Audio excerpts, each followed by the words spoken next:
Let's examine a core argument from the publication, What Employed People Should Do with Their Free Time. It targets the widespread assumption that landing a salaried job represents the completion of a career. Treating a secure paycheck as a resting state is a miscalculation. A salary shouldn't mark the end of your development. It is a funded staging ground. It covers your baseline bills while you prepare for the next market shift. Steady income often breeds complacency, leading directly to temporal waste. Instead of building leverage, many professionals let their off hours dissolve into passive digital consumption. The math of time is asymmetric. If you reallocate just 1 to 2 hours a day from social media into learning, the compounding effect can triple your earning potential in just 2 years. Fixed salary employment provides a comforting illusion. You feel safe, but that security masks the significant opportunity cost of squandered free hours. The 2020 pandemic forced a stark, undeniable realization across the entire labor market. Employed people should never rest. Economic disruptions expose a harsh mechanical truth. Hungry, uncredentialed individuals can rapidly outmaneuver established professionals by utilizing their off hours to learn. For the professional class, free time serves as a critical arbitrage opportunity, a period to acquire the specific skills the market currently rewards. Time is a weapon. If you dump it into distractions, the market will pick it up and use it against you. The first systemic driver demanding upskilling is direct market competition. Your peers are adapting, and the market rewards that flexibility. Consider the case of an 18-year-old with no senior secondary school certificate who generates approximately 140,000 naira monthly. This chart maps an optimized stack of income streams: a $130 base, a 40,000 naira virtual teaching gig, and 10,000 naira from social media management. This total requires under 3 hours of work a day. This efficiency is the direct result of 2 years spent on targeted free online courses rather than passive entertainment.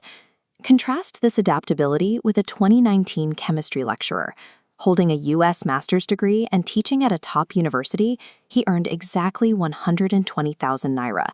We see massive earning disparities within the same niche.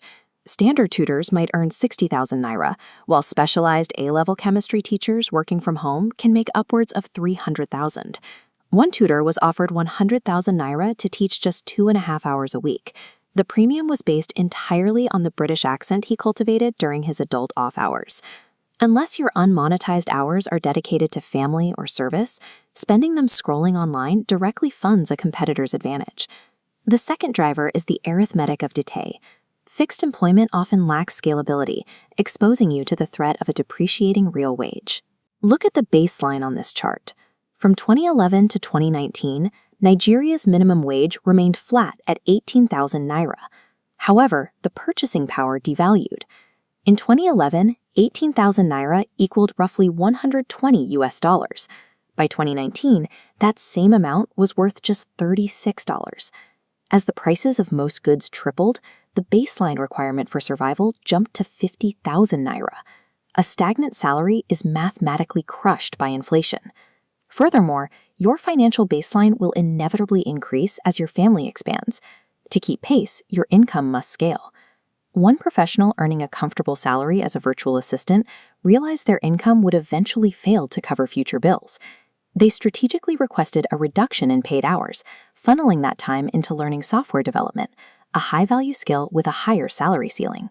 Wise people prepare a well before they become thirsty. You sacrifice leisure now to remove the ceiling on your future earnings. The third driver is fragility. Standard job security is often an illusion in a changing market. The 2020 pandemic served as a stress test, eliminating physical jobs and forcing an immediate virtual transition.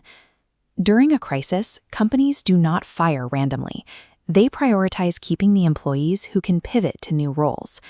An engineer who used their free time to study human resources and leadership is more likely to survive a staff reduction than an engineer with only a single technical skill. Adaptability in today's market is defined by the constant eagerness to learn and integrate new skills. Single-skill professionals are vulnerable to rapid market shifts.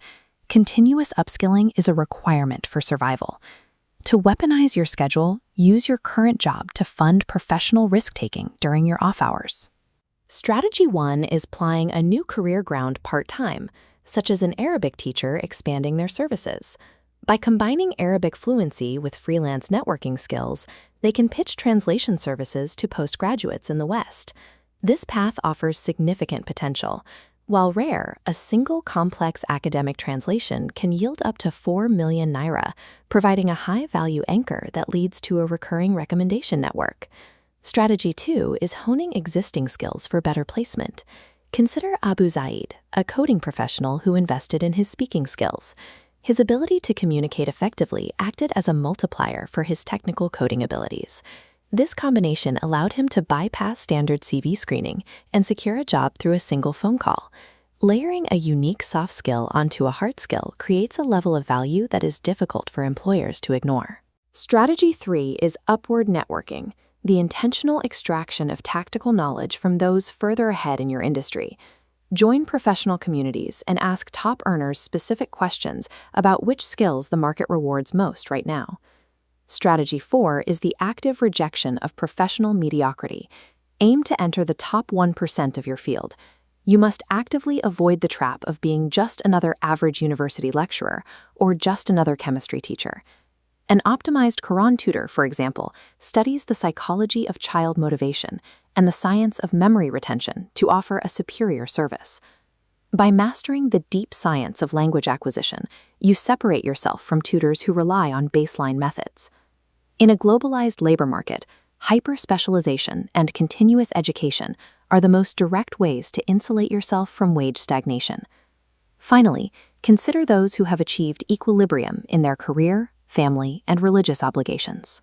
For them, Strategy 5 is mentorship.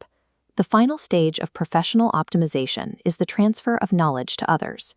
Mentoring younger professionals ensures the creation of beneficial knowledge, which remains valuable long after your individual career has concluded. For everyone else, the directive is to audit your time. Use time-tracking applications to restrict passive digital consumption. The hours wasted daily online provide the margin by which your competitors are actively building their leverage. A stable paycheck is a useful tool, but relying on it exclusively as a long-term plan is a dangerous psychological illusion. Maintain your current employment as a safety net, using that security to aggressively skill up for the next shift in the economic landscape.